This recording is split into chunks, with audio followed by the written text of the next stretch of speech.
Mi nombre es Héctor Shalom, yo dirijo el Centro Ana Frank en Argentina y represento a la Casa Ana Frank de los Países Bajos en Argentina, Uruguay y Paraguay.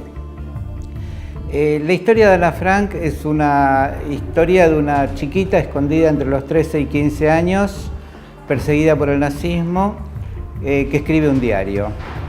Este diario finalmente se encuentra, finalizada la guerra, se publica y pasa a ser, ya en los años 47, cuando se edita, uno de los pocos testimonios que existían acerca de la guerra. Esto hizo que su diario despierte curiosidad, muchos no querían saber sobre la guerra.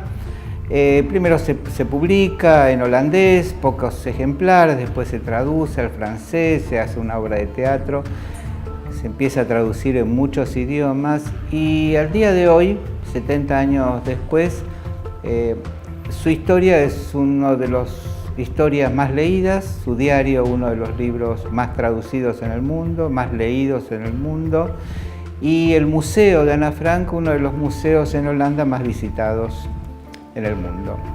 Esto hizo que la Casa de Ana Frank en Holanda decidiese convertir en una suerte de museo itinerante muestras para salir a recorrer el mundo. Traducen en 30 idiomas y esto también ha llegado en nuestro país en el año 92, siendo esa su primera exposición. ¿Qué aporta la historia de Ana Frank? Es un testimonio de un adolescente a quien le pasan las cosas que le pasan a los adolescentes.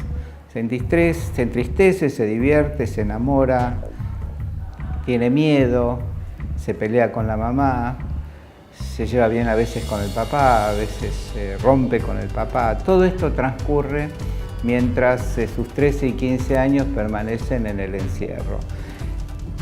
A su vez es un testimonio del impacto de la guerra en un adolescente. Ella escucha las bombas, ella sabe por la radio clandestina lo que iba sucediendo. Entonces nos permite conocer cómo la historia del Holocausto atravesó la historia de una persona, de un adolescente. Su visión del mundo, a pesar del encierro, a pesar de estar viviendo una de las experiencias más crueles que un sujeto pueda vivir, la sigue convirtiendo en una persona con una visión positiva del hombre, positiva del mundo, positiva del futuro. Ella escribe, yo creo en la bondad de la gente, escribe, los jóvenes tenemos que mantener bien en alto nuestros ideales porque en momentos difíciles es cuanto más tenemos que sostenerlos. Es decir, su visión del hombre del mundo es una visión, podríamos definir como esperanzadora. Entonces, la historia de Ana Frank nos ayuda a enseñar el Holocausto. A su vez, la historia de Ana Frank es alguien que escribe encerrada porque fue protegida. Esto pone a los protectores, y proteger en ese momento, esconder judíos en ese momento, era una situación de altísimo riesgo. La protección, entonces, es para nosotros un valor de la historia y del presente. La historia de Ana Frank es alguien que escribe un diario porque estuvo escondida y estuvo escondida porque fue protegida. Esto pone a los protectores en un lugar clave de la historia. Es la historia de un adolescente que escribe un diario, pero es la historia de protectores que asumen el riesgo de cuidar, que asumen el riesgo de esconder.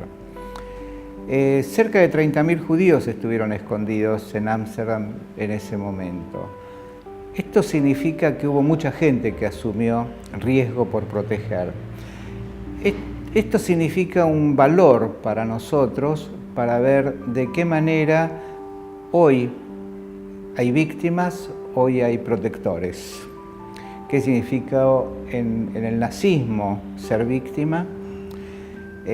Ana Frank es una víctima que de alguna manera no aceptó pasivamente su condición de víctima. Escribir se convirtió en una manera de resistir y su texto hoy y la expansión de su texto y sus experiencias son un dato del peso que tuvo como resistencia. Dignidad de la víctima es para nosotros un concepto educativo muy importante. Valor por proteger es para nosotros un concepto muy importante. La historia de Ana Frank sucede en Europa, lejos de Argentina, y sucede hace muchos años. Pero Argentina tuvo también su experiencia del horror con el terrorismo de Estado. Para nosotros es imposible en Argentina generar reflexión acerca del Holocausto si no incluimos quiénes han sido las víctimas, quiénes han sido los perpetradores, quiénes han sido los protectores, quiénes han sido los observadores pasivos de la historia en nuestra dictadura reciente. Quiere decir que la historia del Holocausto, la persecución y aniquilamiento de los judíos masivamente, pero también de los gitanos, de los homosexuales, de los discapacitados, de los opositores, nos obligan a revisar cómo esto ha sucedido también en nuestro país. Uno de los conceptos más importantes de Theodor Adorno es Auschwitz no debe repetirse. Pero sin embargo, cuando transitamos la ESMA, tenemos la impresión de que Auschwitz estuvo en nuestro país. Y estuvo en nuestro país 30, 40 años después de terminada la guerra. Esto significa que la enseñanza del Holocausto debe estar atravesada por lo que ha sido la experiencia más cruel de persecución en nuestro país. No obstante, estas dos historias cobran sentido en el hoy y ahora.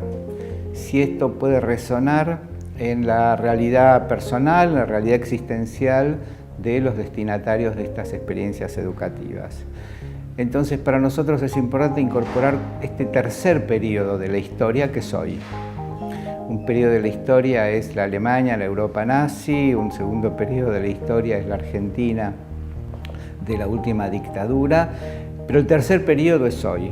Entonces nuestras preguntas son: ¿a qué son o por qué motivos son víctimas hoy nuestros adolescentes y jóvenes?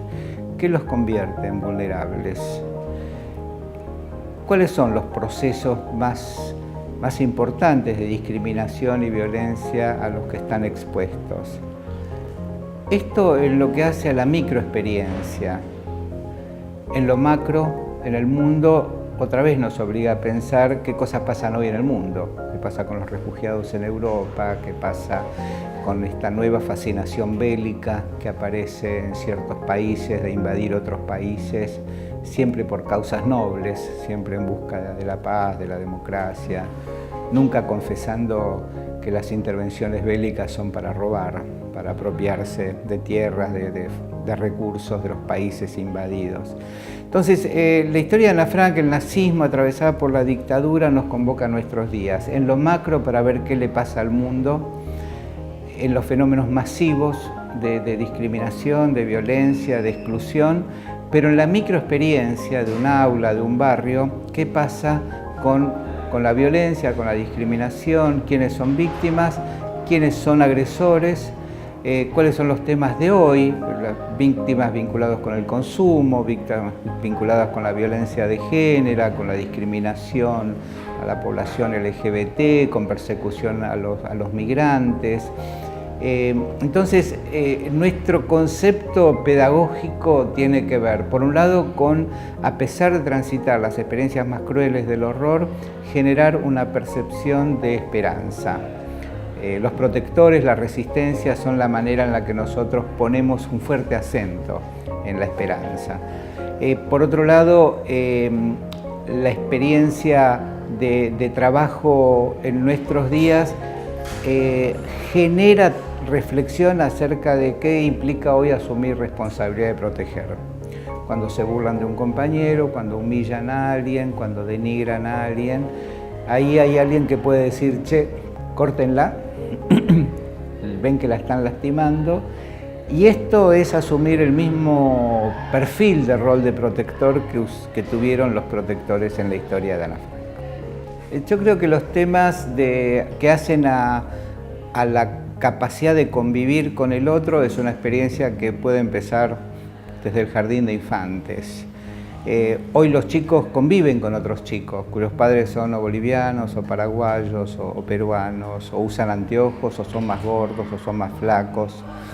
Esto significa que de la edad más temprana, esto debería ser un contenido significativo en lo que hace a desarrollar capacidades para vivir con el otro, a no aceptar ninguna situación de violencia por chiquita que sea, a no ser llamado como uno no quiere ser llamado, no tener un apodo que a uno no le gusta tener.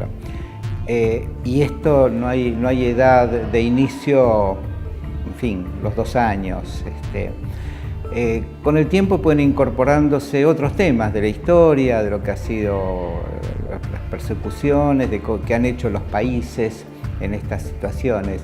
Pero yo creo que es un gran desafío el trabajo que hace al concepto de convivencia en la diversidad, que hace al derecho a vivir sin violencia, que son contenidos que deben trabajarse desde la edad más temprana y con conceptos muy terminantes. La violencia no debe existir ni un poquito. Ni son cosas de chicos, ni son cosas de siempre. Trabajar para que nadie tenga que sufrir en la experiencia cotidiana es un desafío educativo.